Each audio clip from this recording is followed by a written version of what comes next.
Kowe mau nopo yo lewat ngarep omahku kok prengat-prengut ae. Tuku kulkas ora ndang dilebokne omah, diparkir ning emperan iki wis 3 dina 3 bengi maksude apa? Lah sapa lho sing tuku kulkas? Aku ki ra tuku kok. Tini, Oh, Tini, apa iya tuku kulkas? ora nek liwat to. Ora yo aku ra roh. Mulane ra roh.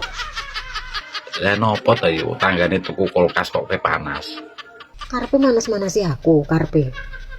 Ya nek kowe merasa panas yo saingi tuku sing luwih gedhe. Saking pesenanku kulkas iki rong teko. Nah, ngono, luwih gedhe saka ngene Tini tukune. Dong kulkasku lho pintune ngarep mburi. Kulkas pintune ngarep buri. Iyalah, pintu papat. Lah ki jane kulkas kok perumahan subsidi. Kok ngarep mburi pintune. Kayak pesan-pesan apa piye? Oke, aku pesen sing ana jendelane nek ono. Ono jendelane.